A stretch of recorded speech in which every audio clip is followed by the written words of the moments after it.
মইনাহঁত কি খবৰ তোমালোকৰ? ভাল নহয়নে? আজি মই তোমালোকৰ ওচৰলৈ এটা কাহিনী ক'ম। সঁচা বাস্তৱ কাহিনী। এগৰাকী পুত্ৰৰ কাহিনী। আমেৰিকাত ঘৰ, মাক আৰু সন্তান দুটাই, একমাত্ৰ মাকৰ। বাপেকে সৰুতে মাকক এৰি গুচি গৈছে আৰু মাকে সেই সন্তানটোক ডাঙৰ দীঘল কৰি চাকৰি কৰিছে। গতিকে সেই কথাটো মই ক'ম। যেতিয়া ল'ৰাটো ডাঙৰ হ'ল, চাকৰিজীৱী হ'ল, মাকে ইমান লালি পালি ডাঙৰ দীঘল কৰিলে বহুত কষ্ট কৰি, কিন্তু ডাঙৰ হোৱাৰ পিছত মাকক দেখিব নোৱাৰা হ'ল। তাৰ ষ্টেণ্ডাৰ্ড নিমিলে মাকক লৈ, কাৰণ মাক কুৎসিত আছিল আৰু অন্ধ আছিল। সেইকাৰণে মাকক দেখিব নোৱাৰা হ'ল।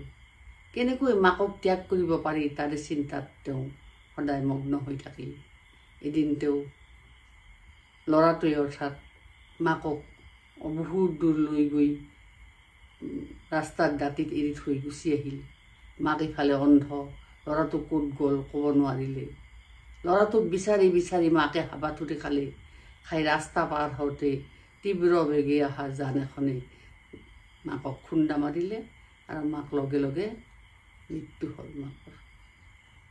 সেই দৃশ্য ল'ৰাটোৱে দূৰৰ পৰা চাই থাকি ল'ৰাটোৱে স্বস্তিৰ নিশ্বাস পেলালে। মোৰ অমংগল আঁতৰি গ'ল। তেতিয়াৰ পৰা ল'ৰাটোৱে সেই নিজৰ বাংলা এৰি বেলেগ ষ্টেণ্ডাৰ্ড বাংলাত থাকিবলৈ ল'লে, সমাজৰ লগত মিলাৰ কাৰণে। কিয়নো মাকক লৈ তেওঁ সমাজত মিলিব নোৱাৰিছিল, কাৰণ মাক কুৎসিত আৰু অন্ধ আছিল। এনেকৈ কেইবছৰমান পাৰ হৈ গ'ল। পাৰ হৈ যোৱাত ল'ৰাটোক কিবা নথি পত্ৰ লগা হ'ল। নিজৰ বাংলাৰ পৰা নথি পত্ৰ আনিবলৈ ল'ৰাটো এদিন গ'ল। গতিকে মাকৰ আলমাৰি চাই নথি পত্ৰ বাহিৰ কৰোঁতে এটা ডায়েৰী মাকৰ চকুত পৰিল। ডায়েৰীটো দেখি ল'ৰাটোৱে ভাবিলে, কিনো মায়ে লিখিছিল চাওঁ। কিন্তু তাতে লিখা আছিল, এটা তাৰিখত লেখা আছিল, মই সুন্দৰী প্ৰতিযোগিতাত প্ৰথম হ'লোঁ আৰু এনেকৈ পুৰস্কাৰ প্ৰাপ্ত হ'লোঁ। আৰু 2 নম্বৰ এটা তাৰিখত লিখা আছিল, মোৰ সন্তান হোৱা হ'লোঁ।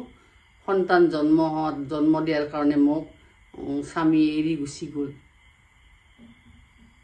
কিয়নো মই কিয় সন্তান জন্ম দিছোঁ, এইকাৰণে। তাৰপিছত মই সন্তানটোক লালি পালি ডাঙৰ দীঘল কৰিলোঁ। 4-5 বছৰ হ'ল।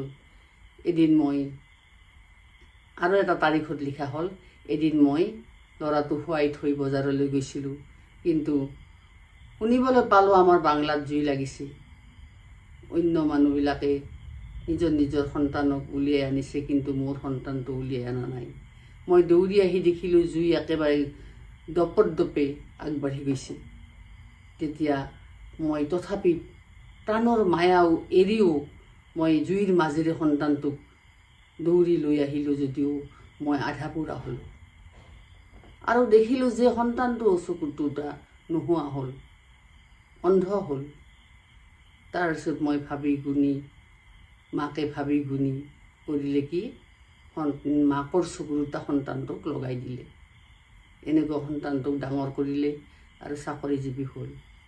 এনেকৈ এইবিলাক দেখি মাকৰ লেখাবিলাক দেখি সন্তানটো পাগলৰ নিচিনা হৈ গ'ল। মা বুলি চিঞৰি থাকিল। বেৰত মূৰ খুন্দিয়াই চিঞৰিলে, কিন্তু মাক জানো আহিল? মাক নাই। মাক নোহোৱাৰ পাছত অন্তৰ্দগ্ধ হৈ সন্তানটো পাগলৰ নিচিনা হ'ল। তেতিয়াহে বুজিলে মাকৰ মৰম কি, মাক অনন্যা। মাকে সন্তানৰ কাৰণে প্ৰাণ বলি দিবাও কুণ্ঠাবোধ নকৰে। গতিকে এনেকুৱা সন্তান হ'ব নালাগে। কুৎসিত হ'লেও মাক, অন্ধ হ'লেও মাকেই। মাকৰ নিচিনা কোনেও হ'ব নোৱাৰে। গতিকে তোমালোকে মইনাহঁত তেনেকুৱা নহ'বা। মাক দেউতাকক সদায় মৰম দিবা, ভালপোৱা দিবা, শ্ৰদ্ধা কৰিবা, মৰম দিবা এনেকৈ তোমালোকে জীৱনটো সাৰ্থক কৰিবা। গতিকে আজি মই এই ঘটনাটো কৈছোঁ যে তোমালোকে যদি ভাল পাইছা তেনেহ'লে লাইক কৰিবা আৰু হৃদয়ংগম কৰিবা। আজিলৈ আহোঁ দেই।